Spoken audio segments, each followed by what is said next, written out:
favored with his curse.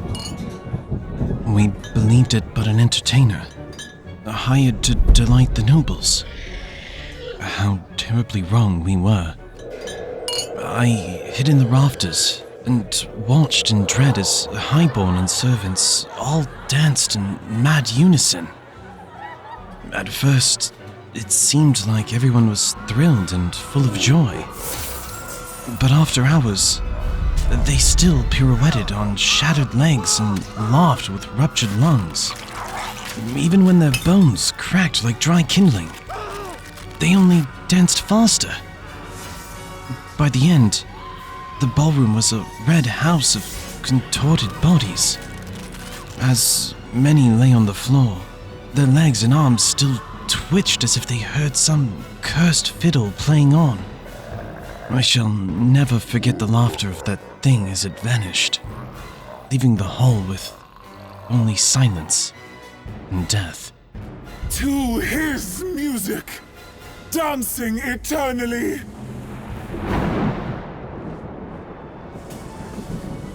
Whenever mortals indulge in unrestrained revelry and sensation, there is a chance this creature of chaos will appear, as is summoned by the sheer intensity of the experience.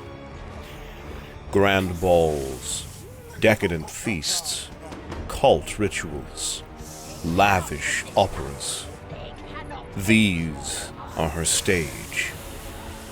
Many a lore keeper has noted the pattern. At the height of some extravagant celebration, a mysterious performer in an ornate mask and silken attire will manifest seemingly from nowhere. In one moment, she is but another dancer amid the festivities. In the next, guests and onlookers alike are seized by her enchanted rhythm, and everything seems to spiral into chaos. The Imperial records are rife with suppressed stories of such horror.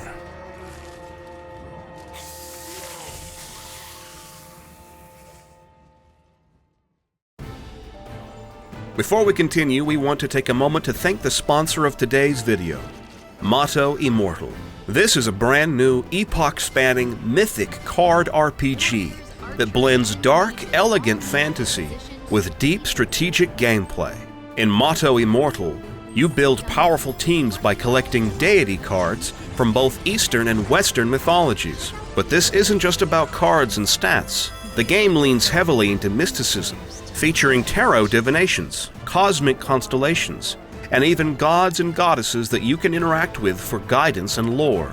Visually, it has a beautiful dark fantasy art style, and gameplay mixes strategic card battles, idle progression, and roguelike challenges that keep things fresh. If you enjoy mythology, strategy, and atmospheric fantasy worlds, this one is definitely worth checking out. You can download Motto Immortal right now using our link in the description. And if you're watching on PC, you can scan the QR code on screen.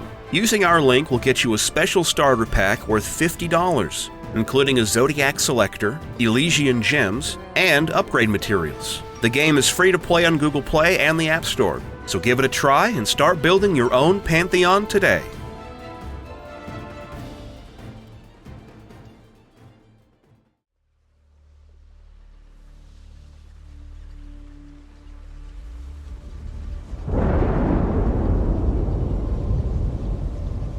Among the myriad entities of chaos, few stories are as tragic and terrifying as that of the Masque of Slaanesh. Known also by grim epithets such as the Eternal Dancer, the Accursed Maiden, and the Darkling Deceiver. She was once the most favored handmaiden of Slaanesh, the Dark Prince of Excess. In ages past, the Masque's performances were said to enrapture even the most jaded of audiences. Mortal kings and emperors of old were rumored to pledge entire kingdoms for a single flawless dance. and even rival chaos gods pause to marvel at her grace. This peerless demonette earned Slaanesh's deepest favor with dances of unrivaled beauty and skill. She would soothe her dark god's capricious moods by combing his lustrous hair and performing acrobatic displays of exquisite art whenever his humors grew grim. The Chaos Gods are creatures of pure caprice and malice, their whims as volatile as the warp storms that howl their names. They are never at peace, for rivalry is etched into the marrow of their being. Though they may forge alliances, such pacts are as fragile as lies whispered in the dark, often made only to be shattered in the next breath. This eternal struggle is known among the wise and the damned alike as the Great Game. It is a war without end or boundary, fought across the churning tides of the warp and within the souls of mortals. Armies of demons clash on a scale beyond comprehension, their battles echoing through time and space. It is through this brutal competition that equilibrium is perversely maintained. Should one god ascend too far, the others will unite in treachery to drag their rival low. Thus, the great game rages eternally, for the simple truth that no god will ever permit another to reign supreme. And such it was that in this great game, Slaanesh was tricked into an unwinnable war against his brothers Khorne and Nurgle, orchestrated by none other than the deceiver Tzeentch. The devastating war, later lamented as the Provocation Wars, ended in bitter defeat and humiliation for the Prince of Pleasure. Despair and anger swirled in Slaanesh's heart at this loss. It was then, at the worst possible moment, that the mask sought to cheer her master with her most passionate dance yet. What was meant as comfort appeared to Slaanesh as mockery. In the perfect grace of her performance, the prideful god perceived only scorn and barbed ridicule aimed at his wounded vanity. In a sudden wrathful fury, Slaanesh condemned his beloved dancer for this imagined slight.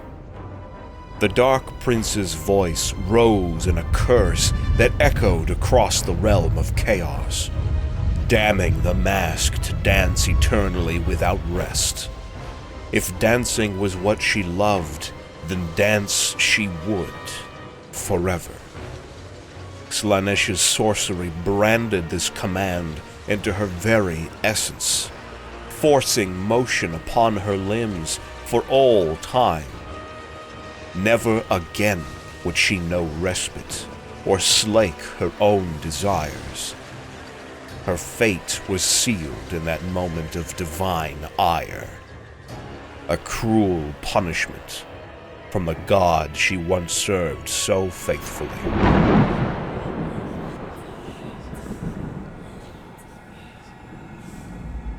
Thus did the Masque of Slaanesh fall from her exalted place into cursed exile. Now she dances heedlessly across eternity, an immortal puppet of relentless movement. It is said that music only she can hear forever fills her mind. Driven mad by its ceaseless melody, she capers and pirouettes through both the immaterium and the mortal world, unable to pause even for a heartbeat. Her once joyous art has become an endless burden. Yet she has turned this curse into a potent and horrific weapon. In the demon-haunted halls of Slaanesh's own realm, the mask's dance still retains a twisted beauty. She performs grand balletic acts that reenact Slaanesh's triumphs and tragedies in stylized form. In the legendary Dance of Dreaming, she and her demon chorus move in languid, hypnotic steps, portraying the unborn slumber of a nascent prince. By contrast, her pageant of pain is a frenzied display commemorating one of Slaanesh's bloody victories over Khorne, a manic tableau that ends with the dancers clawing at their own eyes and throats in ecstatic agony. As her golden mask shifts from one visage to another to suit each role, her curse grants her performances an otherworldly power. Some who witness the mask's routines claim that the dances show not only past glories, but visions of dark fates yet to come. Indeed, scholars speculate that her endless dance spans all of time, even foreshadowing future apocalypses. Tales speak of bizarre scenes glimpsed in her routines, such as the binding of the elven trickster god Loic, or the burning of Nurgle's garden. Even a final cataclysmic duel of gods at the end of all days. Those few mortals who survive encountering such a performance remember only shattered impressions, the smell of ash and roses, the sense of time distorting, and the agony of their own bodies pushed far beyond their mortal limits. Whether in the realm of chaos or upon mortal soil, the mask's cursed dance is fatally enthralling. So irresistible is her supernatural rhythm that any being nearby, mortal or demon, is compelled to join her in her performance. She moves with impossible grace, each step a seductive invitation, laced with compulsion. To look upon the mask as she dances is to doom oneself. Knights and peasants alike, no matter their willpower or faith, find their feet moving in time with her sinister music before they even realize it. Her victims become unwilling partners in a macabre ballet of death, their faces transfixed with bliss or horror as they match her tempo. As the dance continues, the pace inexorably quickens. Dancers spin faster and leap higher than human bones can endure. Muscles tear and bones splinter under strain. Yet still the damned dancers whirl on, unable to stop, until one by one their bodies give out in gruesome fashion. Witnesses describe victims collapsing, having their hearts burst, or their limbs literally worn down to the bone, their final breaths expended in a final exhausted pirouette. When the dance ends, if it ever truly does, the mask simply dances onwards, laughing madly, leaving behind a circle of mangled bodies. Often the leftovers remain in a grotesque posture of dance, some still twitching in rhythm to a silent, infernal melody, long after life has fled. Such is the fate she brings. Death in the most bizarrely joyous manner imaginable. To face the mask in battle is a nearly impossible challenge. for one's own body betrays any intent to fight. The creature's siren allure tugs at the mind and limbs of her foes. Male or female, young or old, all mortals risk being drawn into that lethal dance, rather than striking at the demon. Only the strongest of wills, or the most blessed protection, can hope to resist her pull. Some theologians of the Empire speculate that perhaps only those utterly without passion or desire could resist the mask's call, and such soulless individuals are exceedingly rare. Unsurprisingly, few who have encountered this hellish dancer live to tell the tale. Most are found among the dead, with ecstatic smiles or terror still etched on their lifeless faces. Though cursed to wander eternally, the mask does not aimlessly drift. She is drawn like a moth to the brightest flames of excess and decadence in the mortal world. In cultured Marienburg, a tale endures of a night where an entire theater troupe and its audience disappeared. Supposedly, after a mysterious, velvet-clad ballerina took the stage for the final act. They were all found days later as dried-out husks, standing in mid-dance. In the courts of Bretonnia, bards sing in hushed tones of La Danse Macabre de Couronne, when a masked stranger turned a royal gala into a storm of destruction. Dozens of nobles were found the next morning collapsed in a circle, faces locked in expressions of rapture and agony. Their hearts had stopped in unison in the final note. And in the dark underbelly of Altdorf, witch hunters have uncovered hidden Slaaneshi cults whose secret ceremonies were visited by a whirling demonette. The few survivors, if they can be called such, were reduced to mindless, bliss-addled shells, swaying to music that no one could hear. Each story underscores the same dreadful truth. When the mask appears, doom follows. Not only at gatherings of pleasure does the mask make her presence felt. Battlefields, too, have seen her accursed dance. Often she accompanies the demonic legions of Slaanesh during chaos incursions, flitting through the fierce fights with otherworldly grace. Amid the fury of war, she is a bizarre sight. A live, laughing figure, twirling through sprays of blood and fire. Her performance in battle is deadly inspiration.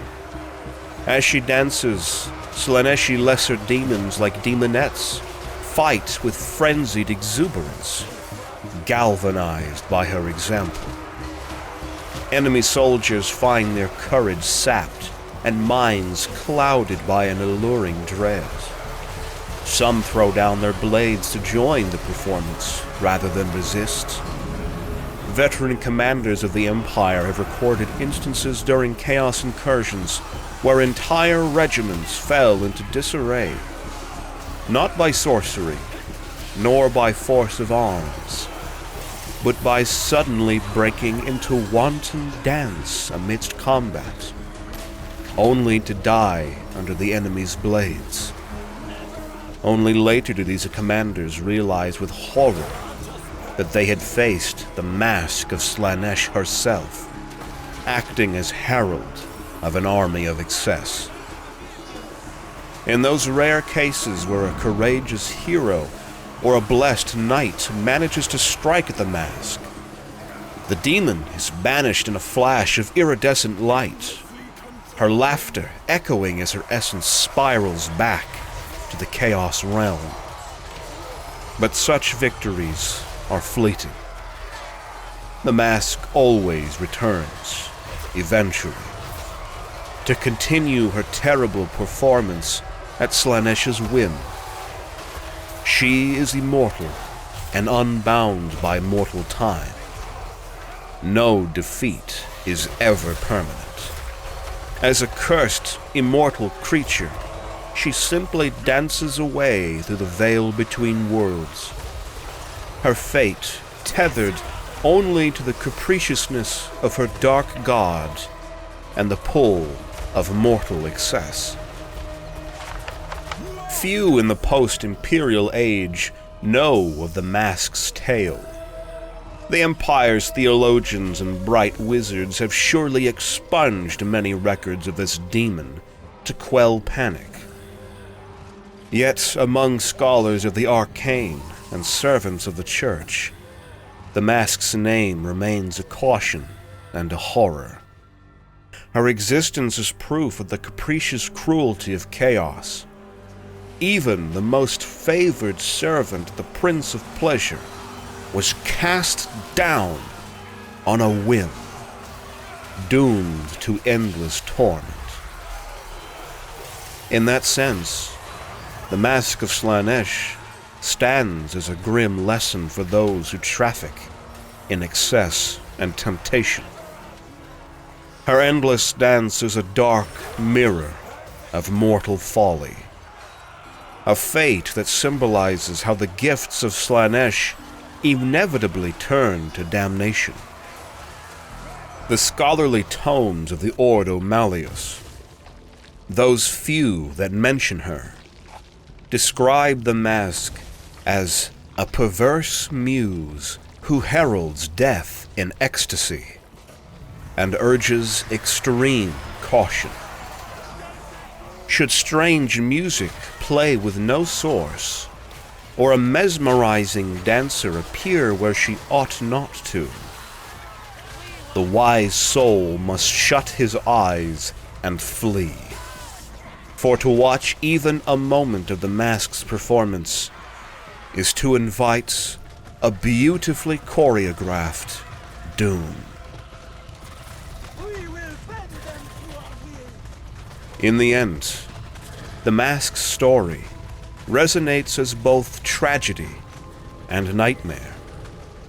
Once an icon of peerless art and devotion, she is now a monstrous instrument of chaos, forever denied the peace of stillness. Her every step brings despair. Her every pirouette spells out the doom of those caught in her thrall.